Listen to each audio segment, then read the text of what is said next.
अस्सलामुअलैकुम dear student, welcome to online classes. तो आज हमने डिस्कस करना है रॉबिन कार्प एल्गोरिदम।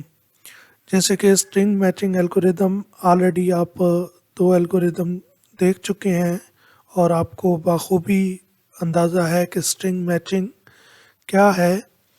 तो रॉबिन कार्प एल्गोरिदम के अंदर भी हम क्या करते हैं कि एक पैटर्न को या एक सब स्ट्रिंग को हम एक दूसरी स्ट्रिंग या एक टेक्स्ट के अंदर क्या करते हैं, मैच करते हैं कि वो कहाँ पे मैच होती है।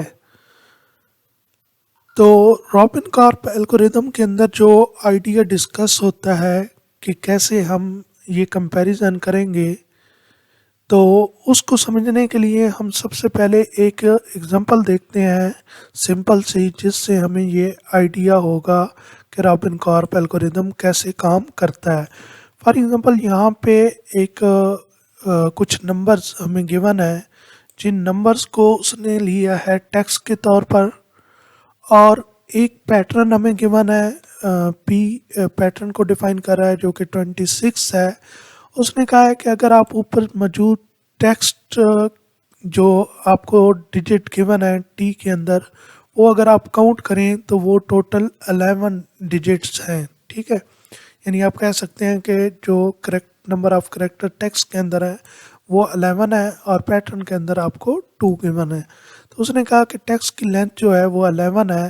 तो अब यहाँ पे क्यू वेरिएबल ले रहा है जिसको वो क्या कर रहा है, 11। यहाँ पे थोड़ा सा आपको बताता चलूँ कि रॉबिन कार्प एल्गोरिदम के अंदर दरअसल हम क्या करते हैं कि हम कहते हैं कि हम तमाम करेक्टर्स को वन बाय वन मैच करते रहें। उससे बेहतर है कि हम क्या करें कि इन तमाम करेक्टर्स की कोई एक वैल्यू बना लें।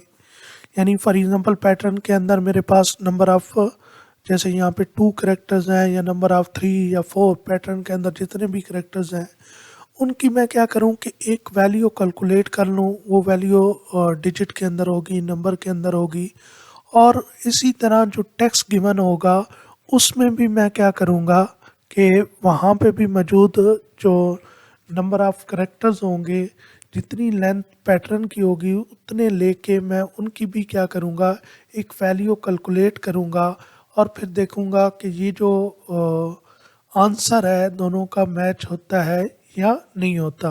जैसे फॉर एग्जांपल इसने यहाँ पे लिया है टेक्स्ट, ये लिया है पैटर्न, ये लिया है। ठीक है, या उससे बेहतर है मैं आपको यहाँ पे छोटी सी एग्जांपल दे देता हूँ। फॉर एग्जांपल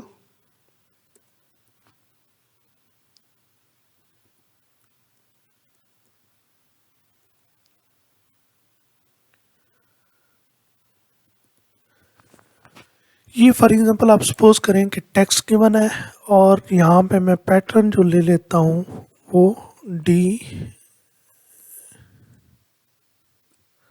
बी ले लेता हूँ। ठीक है, अब सपोज करें कि मैं एक बहुत ही आसान सिंपल वे में लेके चलता हूँ कि ये जो मैं पैटर्न है इसकी एक वैल्यू कैलकुलेट करना चाहता हूँ कि मैं एक वैल्यू ले लूँ, इसको एक वैल्यू में कन्वर्ट कर दूँ और फिर इसकी जो एक वैल्यू होगी वो इधर यहाँ पे पड़े हुए टेक्स्ट के अंदर उसको भी, जो टेक्स्ट है उसके अंदर भी 3 करेक्टर्स लेता जाऊँगा और उसको भी एक वैल्यू में कन्वर्ट करता जाऊंगा और इन दोनों की वैल्यूज़ को आपस में क्या करता जाऊंगा, मैच करता जाऊंगा।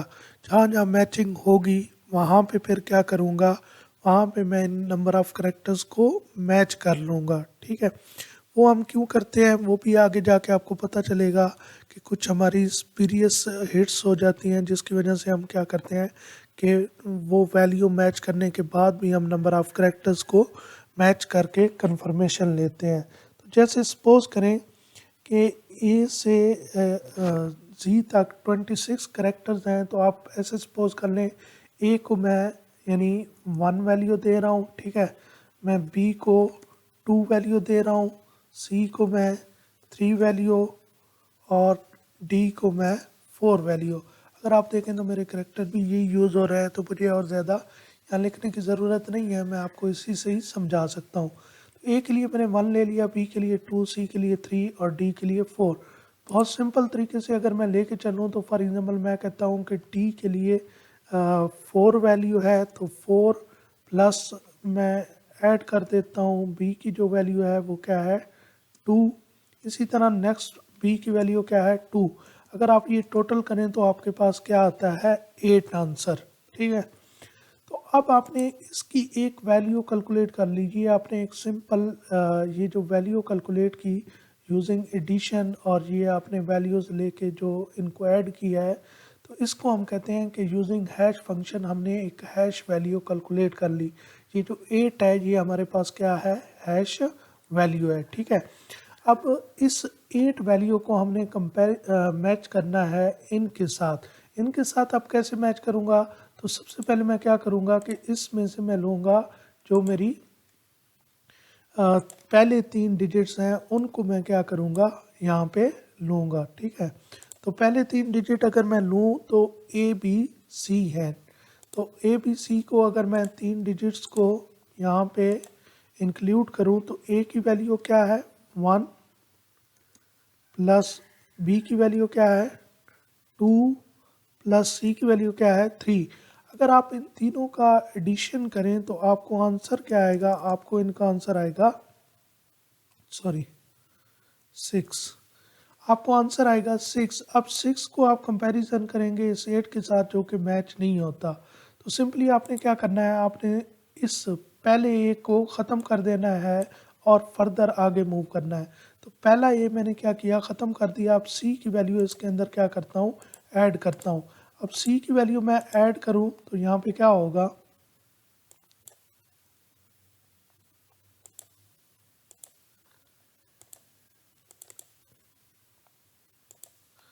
सी की वैल्यू अगर ऐड करूँ तो सी का है मेरे पास 3।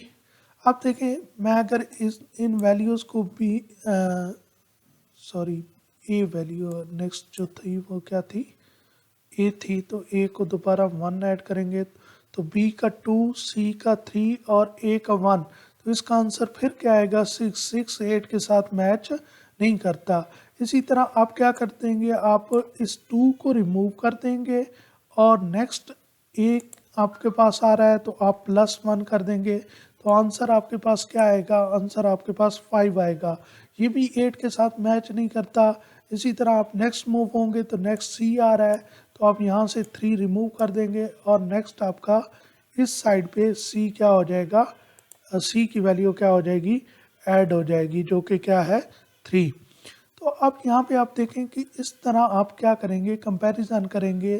तो अगर आप यहाँ पे आए जहाँ पे डी बी भी है तो आप देखें डी की वैल्यू भी 4 आ जाएगी, बी की वैल्यू भी 2 आ जाएगी और इसी तरह यहाँ पे बी की वैल्यू 2 तो 8। यहाँ पे क्या हो जाएगा ये दोनों आपस में कंपेयर हो जाएंगे।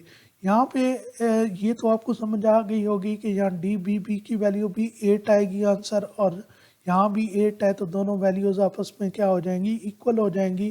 तो हम कहेंगे कि हमारा जो पैटर्न है वो मैच हो गया है।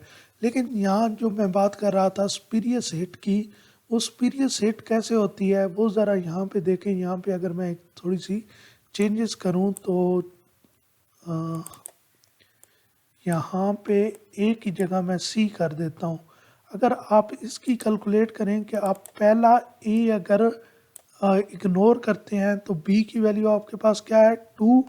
नेक्स्ट आपके पास क्या है सी जिसकी वैल्यू क्या है 3। नेक्स्ट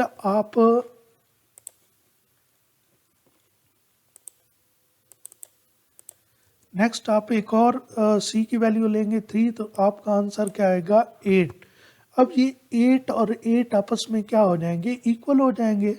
हालांकि ये पैटर्न तो ये वाला बी सी सी बन रहा है और ये डी बी बी बन रहा है, लेकिन उसके बावजूद क्या है कि हमारा जो ये जो हैश वैल्यू है हमारे पास हैश की है ये मैच आपस में दोनों की हो रही है। तो इसलिए मैंने कहा था कि यहाँ पे स्पीरियस हिट्स हो सकती हैं कि हो सकता है कि ये वैल्यू किसी ऐसी जगह भी मैच हो जाए जहाँ पे पैटर्न मैच ना करता हो। तो इसलिए हम क्या करते हैं कि ये वैल्यू मैच होने के बाद भी हम क्या करते हैं इस पैटर्न को मैच करते हैं, यानी ये जो करेक्टर्स हैं और इन करेक्टर्स को आपस में एक बार कंपैरिजन करते हैं कि ये मैच भी होते हैं या नहीं। जैसे मैं इसको मैच करूँगा तो ये बी और डी मैच नहीं होंगे, तो मैं कहूँगा कि ये पैटर्न मैच नहीं होता, हत्ता कि ये वैल्यू आपस में मैच होती थी। तो याद रखिएगा, हम क्या करते हैं कि हम अपना जो हैश फंक्शन बनाते हैं या हैश फंक्शन यूज़ करते हैं, वो ऐसा एक हैश फंक्शन हम यूज़ करने की कोशिश करते हैं जिसमें कम से कम स्पीरियस हिट्स हों। यानी हम एक अच्छे से अच्छा हैश फंक्शन यूज़ करने की कोशिश करेंगे, क्योंकि अगर स्पीरियस हिट्स ज़्यादा होंगी तो इसका मतलब है हमारी जो नंबर ऑफ़ कंपैरिजन है कैरेक्टर्स की वो बढ़ जाएगी। तो इसका मतलब है हमारा जो टाइम कम्प्लेक्सिटी है वो बढ़ जाएगी। तो क्योंकि हम फास्ट सर्चिंग करना चाहते हैं, तो फिर उसके लिए हमारे लिए बेस्ट है कि हम कोई हैश फंक्शन ऐसा लें जो कि ज़्यादा फास्ट वर्क करे। तो नेक्स्ट हम इसी की एग्जांपल को देखते हैं और समझने की कोशिश करते हैं। जैसे इसमें एक टेक्स्ट गिवन है, एक पैटर्न गिवन है, और इसने जो हैश फंक्शन यूज़ किया है वो पी मॉड क्यू यूज़ किया है। पी मॉड क्यू कैसे यूज़ कर रहा है कि ये कहता है कि टी की लेंथ जो है वो क्या है 11 है, तो क्यू की वैल्यू जितनी टेक्स्ट के अंदर पड़े हुए करेक्टर की लेंथ है वो ले लूँगा, और पी मेरी वैल्यू क्या है 26। तो यहाँ पे पी मॉड क्यू किया तो यहाँ पे क्या आ गया 4। अब नेक्स्ट ये 31 का भी सेम इसी तरह मॉड लेगा, तो 31 यानी जितने नंबर ऑफ इस तरफ हमारे करेक्टर्स होंगे उतने करेक्टर्स हम लेके 11 से मॉड करते जाएंगे। अगर आप देखें तो इसने सेम इसी तरह ही किया होगा। तो यहाँ पे ये देखें, ये टेक्स्ट गिवन है और ये हमारा पैटर्न गिवन है। तो यहाँ से वो कहता है कि सबसे पहले वो 3 1 लेगा, तो 3 1 का मॉड निकाले तो 9 है, 9 नॉट इक्वल टू 4। 4 कैसे निकाला, वो हमने 26 का मॉड 11 करके निकाला था। ठीक है, अब नेक्स्ट 3 को ये यानी छोड़ देगा और नेक्स्ट क्या लेगा 1 और 4 को। 1 और 4 को लेगा तो 14 का मॉड जैसे ही लेगा तो वो 3 है जो कि नॉट इक्वल टू 4 है। इसी तरह ये करता जाएगा। तो यहाँ पे देखें, यहाँ एक जगह आया 15 का मॉड इसने 11 लिया तो वो इक्वल टू 4 है, 4 इक्वल टू 4। लेकिन याद रखिएगा ये स्पीरियस हिट है, स्पीरियस हिट क्योंकि 15 जो है वो 26 के इक्वल नहीं है, क्योंकि हमारा जो पैटर्न है वो 26 है। लेकिन यहाँ पे भी 4 आया हमारे पास और उधर भी मॉड 4 है। तो जब आप 2 और 6 को मैच करेंगे तो ये मैच नहीं होगा, तो इसको हम क्या कहते हैं स्पीरियस हिट। तो मैंने आपको पहले भी बता दिया है कि हम ऐसा हैश फंक्शन यूज़ करने की कोशिश करेंगे जिसमें स्पीरियस हिट्स कम से कम आए। तो नेक्स्ट देखें 59 मॉड 4 11 लिया तो इसका भी आंसर 4 आया। तो अब देखें इसमें स्पीरियस हिट एक यहाँ पे आ गई, दूसरी भी स्पीरियस हिट है। अब नेक्स्ट 92 मॉड 11 लिया, यहाँ भी 4 आ गया, तो स्पीरियस हिट कितनी आ गई हमारी यहाँ पे तक 3 आ गई। फिर उसके बाद 26 मॉड 11 लिया तो 4। अब यहाँ पे एग्जैक्ट मैच हो गया 26 इक्वल टू 26। तो देखिए यहाँ पे स्पीरियस हिट भी हमारी काफ़ी ज़्यादा आ रही हैं। ये आगे भी मैच कर रहा है कि कहीं पे मैच हो जाए। तो अगर आप देखें तो टोटल मेरा ख्याल में आई थिंक सो 4 स्पीरियस हिट थी या 3 थी। तो हमने कहा था कि हम ये सिंपल क्यों नहीं यूज़ करते, यानी ये जैसे एक hash function simple hash function है लेकिन हम इसको यूज़ नहीं करेंगे। उसकी रीज़न्स क्या होती है कि सिंपल हैश फंक्शन यूज़ करने से स्पीरियस हिट्स बढ़ जाती हैं और उसमें हमारी टाइम कम्प्लेक्सिटी बढ़ जाती है। तो इसलिए हम क्या करेंगे, हम कोई ऐसा हैश फंक्शन यूज़ करेंगे जो कि बेहतर हो। तो अगर आप रॉबिन कॉर्प के अंदर देखें तो रॉबिन कॉर्प के अंदर वैसे तो हम कोई भी बेस्ट से बेस्ट अपना हैश फंक्शन यूज़ कर सकते हैं, लेकिन जो रॉबिन कॉर्प टेक्निक के अंदर हैश फंक्शन हमें यूज़ किया जाता है उसको डिस्कस करते हैं। तो उसके लिए हम एक और एग्जांपल लेते हैं जिसके अंदर हमें यहाँ पे एक टेक्स्ट गिवन है। तो ये आप देख सकते हैं एक टेक्स्ट गिवन है और यहाँ पे एक पैटर्न गिवन है जो कि CTD, और आप देखें तो ये मैच हो रहा है यहाँ पे इस टेक्स्ट के अंदर।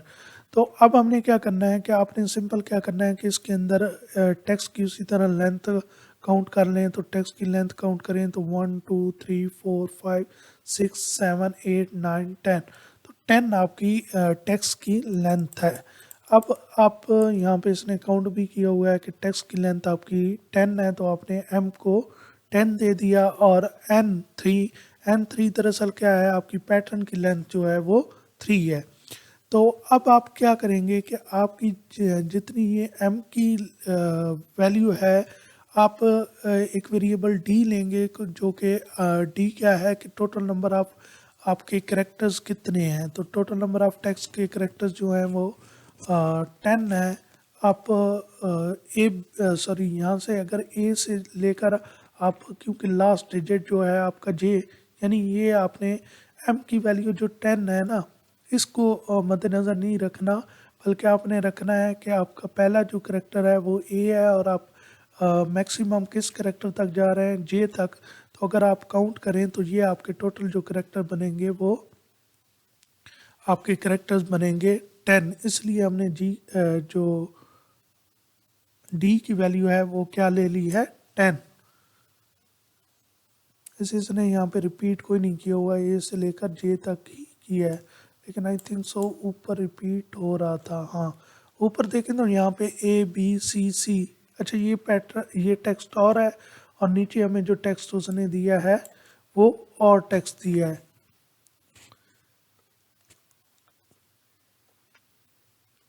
हाँ ठीक है, चले सॉरी दोबारा बता देता हूँ कि ये हमें टेक्स्ट गिवन है, ये हमें पैटर्न गिवन है। टेक्स्ट की जो टोटल लेंथ है वो 10 है, जो कि m से रिप्रेजेंट होगी। पैटर्न की लेंथ जो है वो 3 है, तो ये n से रिप्रेजेंट होगी। और टोटल नंबर ऑफ करेक्टर्स हम जो इसके अंदर एज्यूम कर रहे हैं वो क्या कर रहे हैं, a से लेकर j तक। तो हमारे पास टोटल नंबर ऑफ करेक्टर की जो लेंथ है वो क्या है, 10। तो d को हम क्या देंगे, 10। अगर हम 26 करेक्टर जो हमारे अल्फ़ाबेटिक्स हैं वो सारे के सारे हम अज्यूम कर रहे होते या सारे के सारे यूज़ कर रहे होते, तो फिर हम क्या करते कि अपनी d की वैल्यू क्या लेते, 26। तो d की वैल्यू हम कहाँ पे कैसे यूज़ करते हैं ये आगे मैं आपको बताता हूँ कि ये हैश फंक्शन के अंदर कैसे यूज़ होती है। सबसे पहले वो इसकी हैश वैल्यू कैलकुलेट कर रहा है जो कि 6 आती है, और ये हम देखते हैं कि अब ये कैसे होगी कैलकुलेट। तो इसको कैलकुलेट करने के लिए हम इसका फार्मूला देख लेते हैं। तो याद रखिएगा इसके अंदर जो फार्मूला है वो सिंपल ये है। बेशक आप यहाँ पे कई जगह आप देखेंगे कि मॉड यूज़ होगा और कई जगह देखेंगे कि मॉड यूज़ नहीं होगा। मॉड आप यूज़ कर भी सकते हैं और नहीं भी कर सकते। फ़िलहाल हम क्या करते हैं कि मॉड को यूज़ नहीं करते। अगर मॉड को यूज़ नहीं करेंगे तो हम इसकी वैल्यू कैलकुलेट करें तो इसकी हैश वैल्यू क्या आएगी, 344। ठीक है, मॉड लेने से भी हमें यहाँ पे एक इशू क्या आएगा कि हमारी जो स्पीरियस हिट्स हैं वो बढ़ जाएंगी। अगर हमने इस तरह मॉड लिया, छोटा मॉड लिया, तो हमारे पास जो छोटी वैल्यूज़ हैं ये हो सकता है कि बार बार रिपीट हो, तो स्पीरियस हिट्स बढ़ने के चांसेस हैं। तो अगर मैं 344 लूँ तो इस तरह की वैल्यूज़ जो हैं इसमें स्पीरियस हिट्स आने के चांसेस कम है। अब ये कैलकुलेशंस कैसे कैसे होती हैं, तो अगर आप ऊपर देखें तो ए बी सी आपके पास जो पैटर्न है वो CDD है। तो अगर आपने कितने कैरेक्टर टोटल लिए हैं ए से लेकर जे तक, तो ए को वैल्यू आपने 1 दी है, बी को 2, सी को 3 और डी को 4। तो इसका मतलब है मेरी सी की वैल्यू क्या रहेगी, 3, और डी की वैल्यू क्या रहेगी, 4। इधर भी डी की वैल्यू क्या रहेगी, 4। तो इसका मतलब है अब मैं यहाँ पे, और टोटल नंबर ऑफ जो मैंने अल्फ़ाबेटिक लिए हैं वो 10 है, तो डी की वैल्यू क्या है, 10। तो यहाँ पे बनता क्या है कि आपने करना होता है कि टोटल ये पैटर्न की जो लेंथ है वो 3 है, तो आपने इसको 0 से काउंट करना होता है, 0 1 2। यानी आपने ये जो सी है इसकी जो भी वैल्यू है, जैसे कि 3 है तो 3 मल्टीप्लाई बाय ये जो डी की वैल्यू है, डी की वैल्यू यहाँ पे 10 है। अगर कहीं पे ये 26 जैसे मैंने कहा अल्फ़ाबेट लेंगे तो वहाँ पे डी की वैल्यू क्या हो सकती है, 26। तो उस सूरत में क्या होता है, 3 मल्टीप्लाई बाय 26। अभी यहाँ पे हमारा क्या रहेगा, 3 मल्टीप्लाई 10, जो भी डी की वैल्यू होगी 3 मल्टीप्लाई 10 की पावर क्या आएगी, पावर आपकी आएगी 2। 2 क्यों आएगी, क्योंकि आपके नंबर ऑफ जो करेक्टर्स हैं पैटर्न के वो 3 है, तो 0 1 2। ठीक है, इस तरह। फिर नेक्स्ट डी की वैल्यू प्लस आप करेंगे 4 मल्टीप्लाई बाई 10 की पावर 1 और प्लस 4 मल्टीप्लाई 10 की पावर 0। इस तरह अगर आपके पैटर्न के करेक्टर फॉर एग्जांपल 5 होते तो आप क्या करते, यहाँ पे ये करते कि पहला आपका 5 होता तो 0 से लेकर 4 तक आप जाते। तो फॉर एग्जांपल पहला आपका ए करेक्टर होता तो आप 1 मल्टीप्लाई बाय 10 की पावर 4 करते। उम्मीद है आपको ये बात समझ आ गई होगी। तो इस तरह ये क्या कर रहा है, कैलकुलेट कर रहा है वैल्यू। जैसे यहाँ पे देखें 3 मल्टीप्लाई बाय 10 की पावर 2, 4 मल्टीप्लाई बाय 10 की पावर 1 और 4 मल्टीप्लाई बाय 10 की पावर 0। तो ये मॉड भी ले रहा है यहाँ पे 13, तो उससे आंसर क्या आता है 6 आता है। वरना आप ये 344 वैल्यू लेके भी आगे फर्दर मूव कर सकते हैं मैचिंग के लिए। नेक्स्ट अगर आप देखें तो अब क्या होगा कि ये जब पैटर्न की हम हैश वैल्यू कैलकुलेट कर लेंगे तो फिर हम कैलकुलेट करेंगे अपने टेक्स्ट की वैल्यू। तो टेक्स्ट में अगर आप देखें तो हमारे पास जो सबसे पहला टेक्स्ट के अंदर आ रहा था वो आई थिंक सो है ABC। तो ABC का जो यहाँ पे इसी तरह हम निकालेंगे हैश वैल्यू जैसे हमने पैटर्न की निकाली है। तो A की वैल्यू 1 है मल्टीप्लाई 10 की पावर 2, बी की वैल्यू जो है वो 2 है 10 की पावर 1 और सी की वैल्यू 3 है तो 10 की पावर 0। क्योंकि ये मॉड भी ले रहा है तो मॉड के साथ अगर हम लेके चलें तो फिर इसको ऐसे हल करेंगे। अब देखें इसने मॉड लिया ABC का तो इसका आंसर भी 6 आया। अब देखें जब उसका भी हमारे पास 6 आंसर आ रहा है जो हमारा पैटर्न है और इसका आंसर भी 6 आ रहा है। लेकिन अब यहाँ पे वैल्यू हैश वैल्यू तो आपस में मैच कर रही है। तो उसके बाद जब हम करेक्टर्स मैच करेंगे तो ये करेक्टर ABC है और वो जो करेक्टर्स हैं हमारे पास वो है CDD।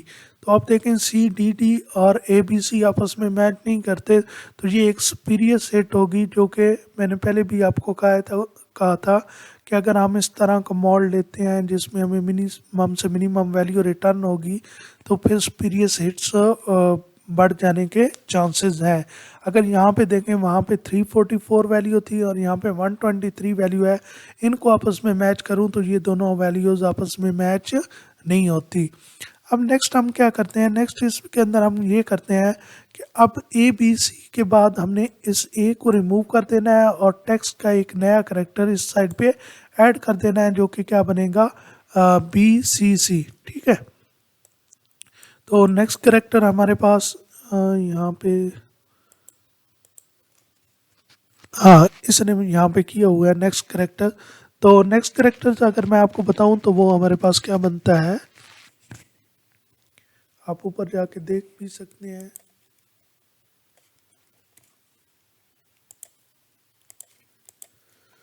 नेक्स्ट करेक्टर हमारे पास ये बनेगा। ठीक है, अब नेक्स्ट करेक्टर हमारे पास जब ये बनेगा तो हमने क्या करना है, अब इसकी कैलकुलेट करनी है। तो इसकी कैलकुलेट करने के लिए आप देखें कि मुझे क्या करना है 2 मल्टीप्लाई बाय 10 की पावर 2। इसी तरह C की वैल्यू क्या है 3 मल्टीप्लाई प्लस करके 3 मल्टीप्लाई 10 की पावर 1 और प्लस इसी तरह नेक्स्ट क्या करना है 3 मल्टीप्लाई 10 की पावर 0। तो इस तरह मुझे क्या करनी है कैलकुलेशन करनी है। यानी आप दोबारा से एक किस्म की कैलकुलेशन परफॉर्म कर सकते हैं या इससे एक आसान हल है। आसान हल क्या है कि अगर आप देखें, मैं इसको आपको थोड़ा सा समझा देता हूँ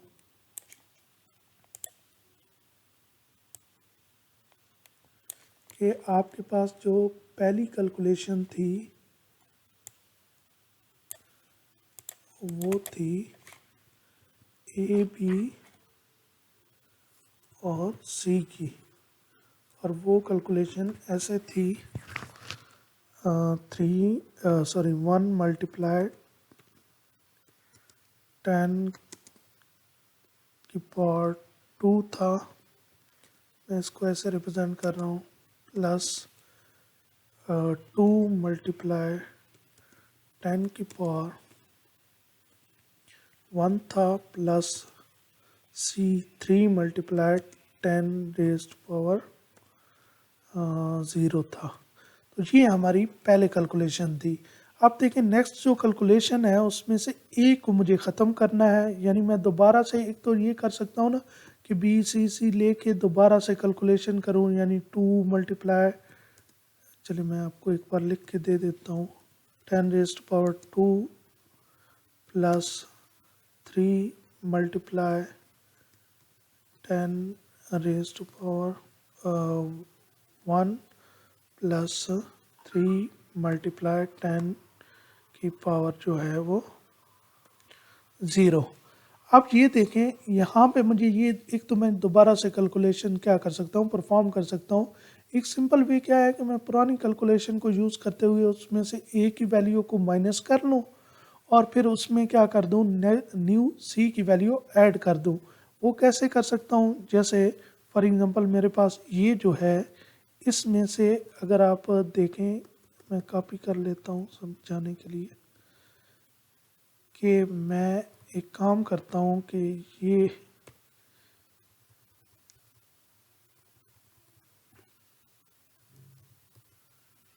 इसको आप ऐसे कर लें और यहाँ तक आए। अब इसमें से मुझे क्या करना है, माइनस करना है किसको, 1 raise to power 10 multiply 10 raise to power 2। तो ये माइनस हो जाएगा। अब ये माइनस हो जाएगा तो इसका मतलब क्या होगा कि मेरे पास ये ऐड हो रहा था यहाँ पे, पहले से जो कैलकुलेशन है उसमें ये ऐड हो रहा है। अब मैं इसको क्या कर दूंगा, यहाँ से माइनस कर दूंगा। माइनस करने के बाद मुझे क्या करना है, इसकी जो पावर है उसको क्या करना है, 2 करना है, और इसकी पावर को क्या करना है, 1 करना है। तो वो कैसे होगा, वो ऐसे होगा कि अगर मैं इसके साथ मल्टीप्लाई 10 कर दूँ तो क्या होगा, देखें 10 मल्टीप्लाई होगा तो इसकी रेज़ टू पावर 1 से बढ़ के 2 हो जाएगी और इसकी 1 हो जाएगी। फिर इसमें क्या करूँगा, इसी कैलकुलेशन के अंदर प्लस में कर दूँगा वो c की वैल्यू जो ये रही। ये अगर आप ख़ुद रजिस्टर पे करेंगे एक बार तो आपको ये बात समझ आ जाएगी। तो इस तरह क्या करता जाऊँगा कि मैं वैल्यूज़ नेक्स्ट से नेक्स्ट जो करैक्टर है उसको ऐड करके और पुराने करैक्टर को रिमूव करके मैं हैश वैल्यू कैलकुलेट करता जाऊंगा, और हैश वैल्यू जो पैटर्न की हैश वैल्यू है उसके साथ क्या करता जाऊंगा, कंपैरिजन करता जाऊंगा। और जहाँ पे ये हैश वैल्यूज़ आपस में मैच होती गई तो वहाँ पे उसके बाद मैं क्या करूँगा कि जो पैटर्न के करैक्टर्स हैं और जो टेक्स्ट के करैक्टर्स हैं उनको आपस में मैच करूँगा। तो अगर तो वो मैच हो गए तो मैं कहूँगा कि यहाँ पे मेरा पैटर्न, यहाँ पे मेरा जो पैटर्न है वो मुझे मिल गया है। ठीक है, तो इसका एल्गोरिदम भी आपने एक बार देख लेना है, किसी भी एक एग्जांपल को इसके मुताबिक ट्राई रन कर लेना है ताकि आपको समझ आ सके। बाकी इसकी टाइम कम्प्लेक्सिटी की बात की जाए तो वर्स्ट के सिनेरियो में, क्योंकि इसकी टाइम कम्प्लेक्सिटी बढ़ जाती है और उसकी रीज़न भी मैंने आपको बताई है कि क्यों बढ़ जाती है, लेकिन एवरेज केस के अंदर इसकी टाइम कम्प्लेक्सिटी जो है वो बहुत अच्छी है। तो इसको हम इसलिए क्या करते हैं, यूज़ करते हैं। थैंक यू सो मच, ख्याल रखिएगा अपना, अल्लाह हाफिज़।